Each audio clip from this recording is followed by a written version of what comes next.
I feel like this is kind of like the issue with like the colorblindness. When you choose to not see color, you run into what Peacemaker did. You completely are oblivious to racism that's happening all around you. You might think you are trying to portray everyone equally, but that's not how systems and structures operate. Those things are intrinsically tied to social identities like race. Hartcourt's coming to him like, you don't think that that's weird? And he's like, no, what are you talking about? That reaction happens to a lot of white people all the time. The second you try to bring up an apparent racial disparity on something, they react to you like you're insane. If this were a place that had an absence of white people, oh, he would see color. He would see color right away, but also people do not notice the absence of color. They only notice the absence of whiteness. Yeah. What is it about this dimension that Peacemaker is actually drawn to? Even if he didn't notice the race thing. Something about it made him fall off, and it wasn't just the people. No. Like his loved ones. There is an ease. Yes. There is an ease to the way that he is able to exist in this world. Whether he acknowledged it or consciously realized it or not, a lot of that has to do with the racial things going on in this world. Crazy Stupid Podcast. Thank you so much for tuning in. If this is your first time watching, we'd love it if you could hit the like button, the subscribe button, and the bell so that you are aware of when we post things. Welcome back to another episode of Crazy Stupid Podcast. My name is Esther. And I'm Adrian. And today we're here to talk about Peacemaker Season 2, Episode 6. Woo. Maybe a smidge of 5, but mostly 6. Really good episode. First, I want to say I really appreciated that we got a chance to just have Peacemaker and Hartcourt just let them act in that interrogation room. I think it showed a little bit more range for her specifically. Yeah. You know, because a little bit more reserved, dry, sarcastic humor for the most part. But this time, you're starting to see the walls kind of cracked a little bit, you know? And I thought that was a good growth moment for her character arc. Yes, I agree. I also really liked, well, first of all, it was like a little rom-com-y, like just a little bit. I know you was eating that up. I really was, when he was like, and I love you anyway, when she was saying all her flaws, I was like. Complete me.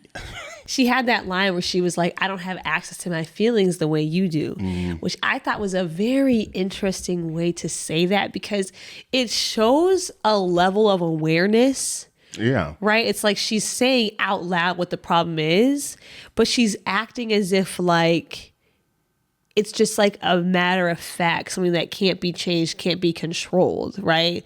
It's like they're like literally like her emotions are inaccessible to her, which I think is fascinating. I also think though that like I wonder if that's like really true for some people. Like you get to a point where you have been in the habit of suppressing your emotions for so long that it gets to a certain point where you do not know how to feel them anymore. Well, I mean, that would make sense for her. That's why she says it. She goes out to those clubs and starts fights at the bars because she's like, I guess the only way that I can just feel anything, not something good or bad. I don't think that even matters to her anymore. Just something. Yeah, that's really heartbreaking, you know. And you know what? Honestly, to be honest, you shouldn't be in a relationship. If we're being real. If we're being real, no, you should go to therapy. Yes. You should go to therapy.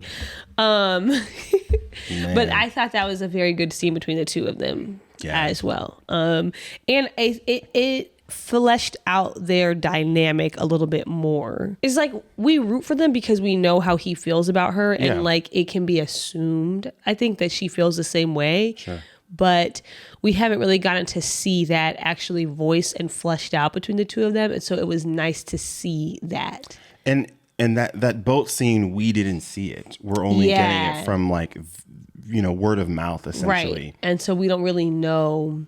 Yeah. So yes, I think it was important for us to see that and to see just a crack that shows that there is some like reciprocal feelings from her end as well, that she's just not quite, she doesn't know what to do with them because she rightfully, I say again, does not think that she should be in a relationship right now. This episode in general tells us a lot about Chris. About Peacemaker? Listen, are we getting into it? I'm not even getting into the race stuff yet. Oh, There's a lot to okay. say about the race stuff, but I think even just on the Hartcourt stuff, it is weird. It is weird to be like, I am in love with this Hartcourt, but I'll take her. That's weird. Yeah.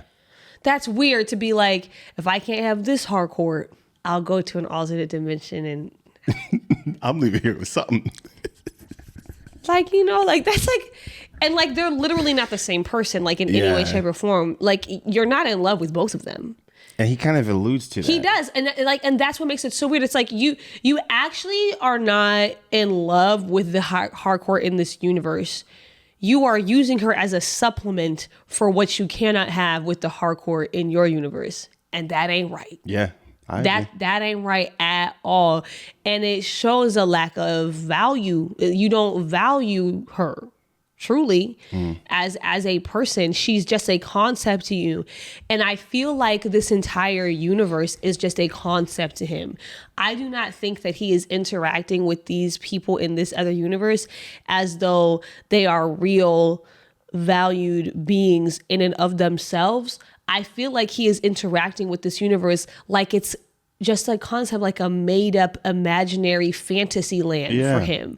And he's not recognizing like these are actual human people who exist. Like I even think the way that they talk about what happened to his other self shows that as well. Like these aren't just like backup files of people who exist in your world. Yeah. These are real people who were alive and who are alive and exist in and of themselves, but he is not interacting with them that way. It's like he's playing Barbie or something and making himself the main character. It's weird. I agree. I have nothing else. I have no disagreements with that. I think you're spot on. That last scene with the father, he kind of gives this look where he believes Economos very quickly, very easily. Yeah, because he's not acting the same. Yes, because he noticed something is wrong. Like I don't know. They are going to mourn. Like like what you are doing is, it's so unethical on so many ways. Like number one, on the Hartcourt situation, she thinks she is in a relationship with a different person. Yeah. Like thinks she is sleeping with a different person. Now that starts to feel very non-consensual. It is weird. He out here catfishing, bro. Yeah, in a way, it's like he just thinks like because this person has like the same face and DNA as me, it doesn't count. But no, that was a separate being from you. Yeah. It's not the same person, and so all of this is not right. The reaction that Economos has, I think, makes a lot of sense. Yes, it is. There is just something disgusting about it. Yes, and it's like he just will not see it. He will not address it.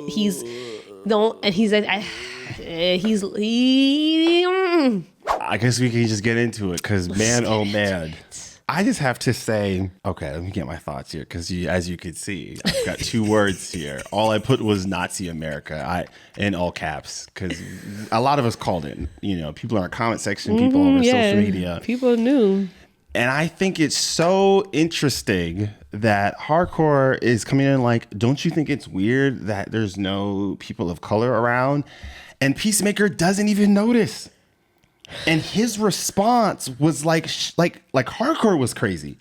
He's like, what are you talking about? No, that's not a thing. The way Peacemaker reacts to the revelation of race in this new reality is very fitting to, I think, how a lot of white people interact with race. If race doesn't come up in their purview, in their perspective, in their, for, you know, lack of words, in their reality, then that means it objectively doesn't exist or can't exist for anyone else. I feel like this is kind of like the issue with like the colorblindness, because like you might think you are trying to portray everyone equally, but that's not how systems and structures operate. Those things are intrinsically tied to social identities like race. And so when you choose to not be, when you choose to not see color, you run into what Peacemaker did.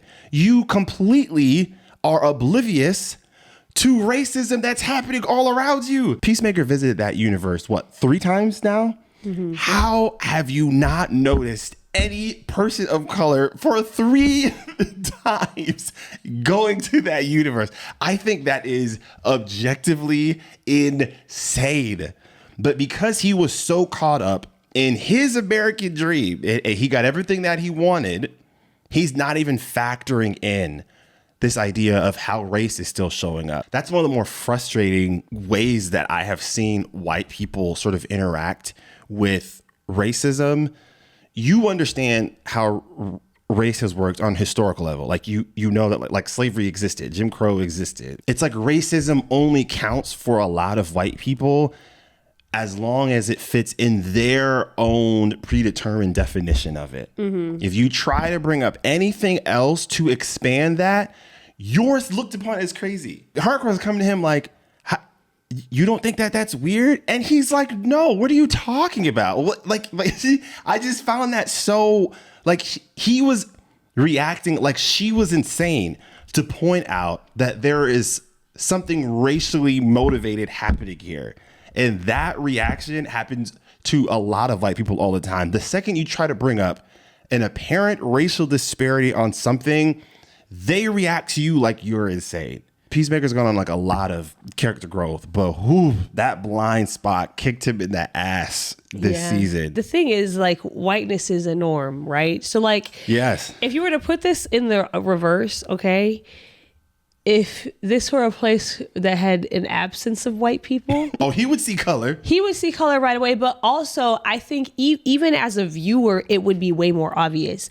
Like, people picked up on it because they did a good job of making something feel unsettling, and because people had some background knowledge of like this. The universe exists in the comics. They had some background knowledge about this, from the comics. But like, truthfully, I think without those things, a world in a TV show where you don't see any people of color, even as extras, is actually not that abnormal. That's true. It's like not that abnormal, honestly. And so like even like I was like pretty sure of where this was going, but last week's episode, when nothing happened, I started to think like, maybe that's not where this is going, and maybe that's just like a town in white suburban America. I was like, I don't know, like it's like, because whiteness is such a norm, people do not notice the absence of color. They only notice the absence of whiteness. Yeah. Because whiteness is seen as the norm, things that have an absence of other groups of people are not seen through a racial lens as things that do, right? So like when a movie is about a black character or a black person, all of a sudden there's like a racial lens that's applied to this movie, right? Because black people are in it now. And so if black people are in it now, of course it's about race somehow. And honestly, yeah, a lot of times that's true. But like, people have a really hard time applying that lens to shows where everybody is white. They think that like now race has nothing to do with this just because there's only white people in it. But that's not true. Like, whiteness impacts a story just as much as blackness impacts a story. But people do not see that. They do not understand that, because the way that the racial system was created was that white is just normal, a thing that exists. It's just always there. And everybody else is defined in contrast to the norm. Everybody else is defined as a deviation from the norm.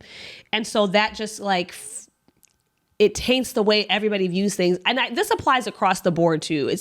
This applies with like sexuality, right? Like, straightness as a thing is not seen as like is not recognized until it is contrasted with with something that is with an identity that is not straight, right?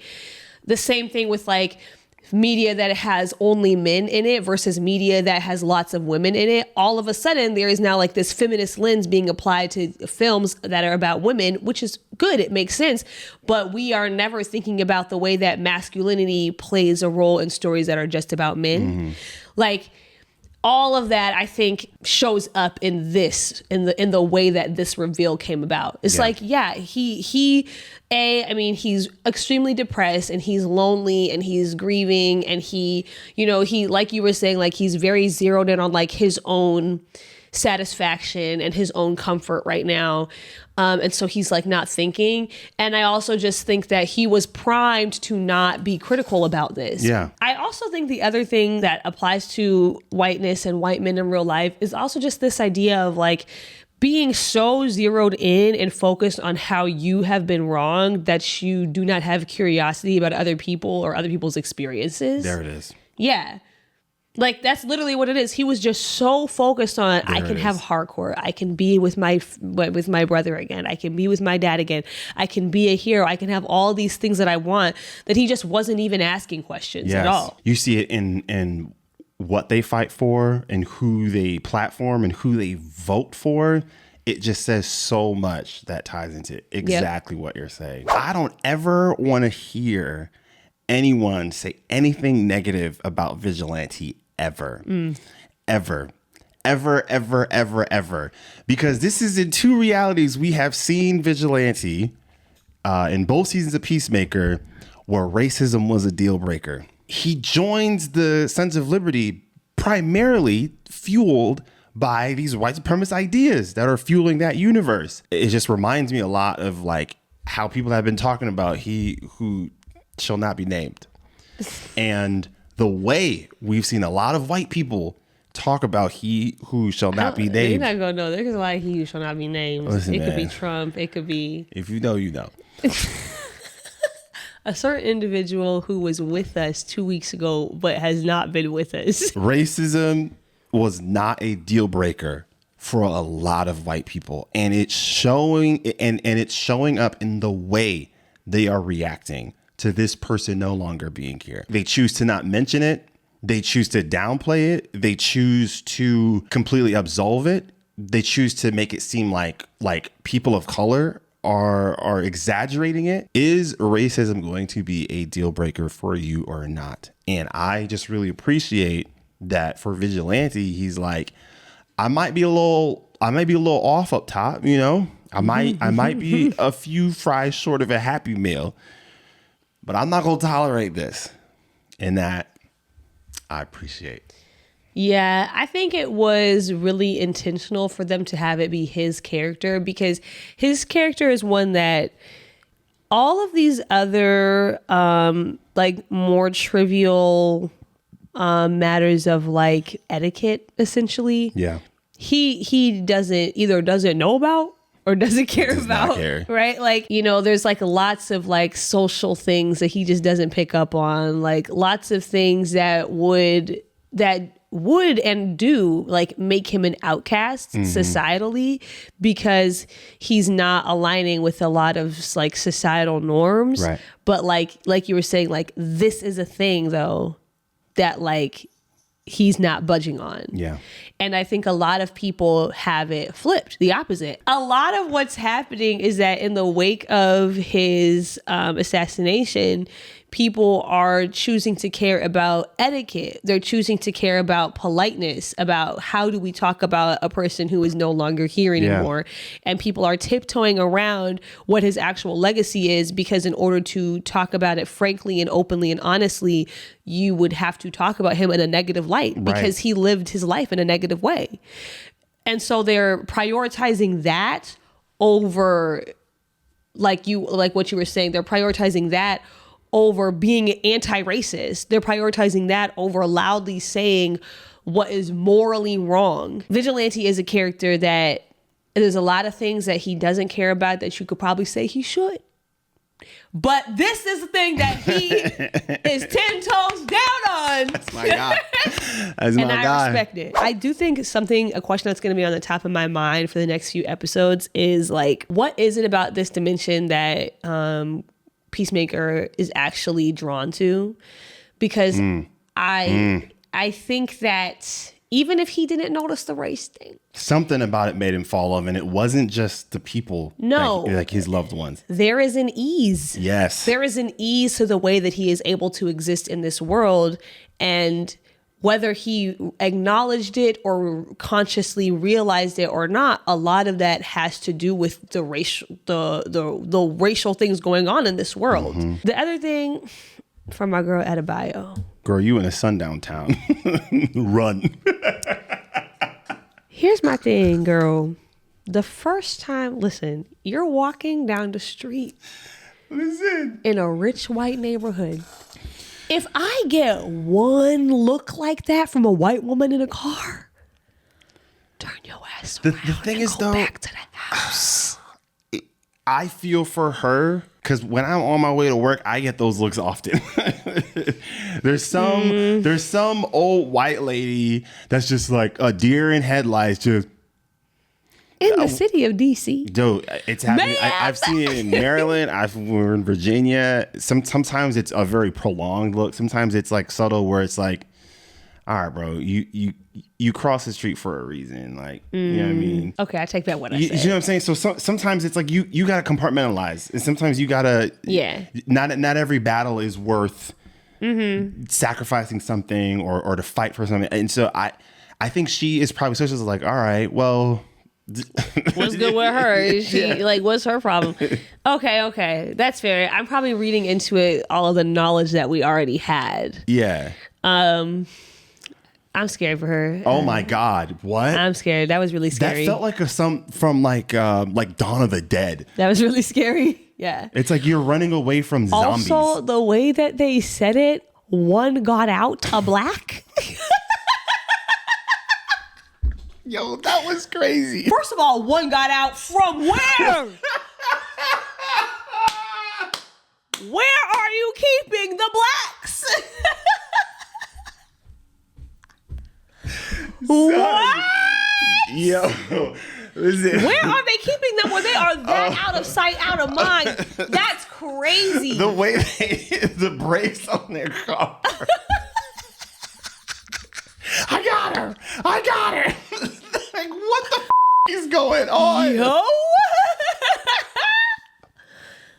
Yo. Oh, my stomach. That is crazy. Also, we have to keep in mind, where is the ninja?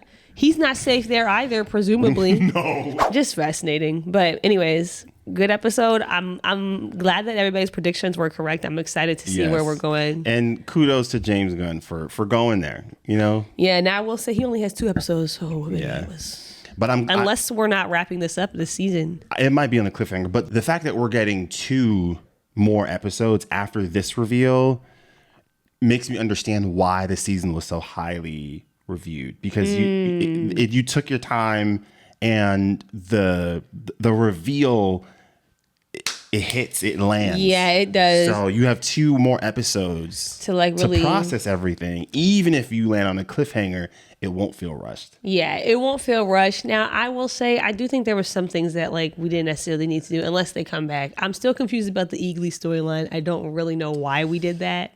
Sometimes you just got to aura farm, bro. That's what we got with Eagly. You know like, unless that's coming back in some way, I'm a little confused. I mean, it did some lore building about the powers that he has. Yeah, that's what I'm saying. I'm like, so maybe that's going to come back in that way. But I just, though, it was just such a roundabout way of getting there that I was like, oh. Like, I was like, oh, that storyline's done now. Okay. I don't think it's done. Well, with the guy, with the hunter, right? Eagly's story, I would say, is like going to continue from there. Yeah. He really is the prime eagle. That's crazy. I mean, the racist man was right. All right, y'all, those are our thoughts. So let's just give you guys a heads up. There's just a lot that we're trying to cover. And I'll just bear in mind, please be patient with this, because we still work full time. So we're really just trying to figure this out and put this into our schedule. So we're still doing Peacemaker. We're still doing Gen V. That'll probably come out in a couple of days. And we did watch one battle after another. Oh, yes, we did. You guys need to watch this in the theater. I know a few of you guys, we were going, communicating on the community post, but for those of you, if you were on the fence, you guys should watch this. Go see it. Matter of fact, we didn't see it in IMAX, but after watching it, probably should have saw it in IMAX. Yeah, 100%. This is one of those moments. This is one of those cinematic moments you want to be able to say later on that you sat in that theater and you watched it on the big screen. And we're eating good with movies this year. Yeah. That one battle, Sinners, Superman. Yeah. I'm forgetting another. Weapons. Yeah. We're getting more too. We're getting Wicked for Good. We're getting Marty Supreme. We're getting a few others. I'm hyped. But anyways, those are our thoughts. So let us know in the comment sections below about what you guys think about this episode, what you feel how things are going with Gen V. If you've seen one battle, let us know if you liked it, if you didn't like it. We're always open for all kinds of discussions. And with that, we will see you all next time. Take care, everyone. Peace.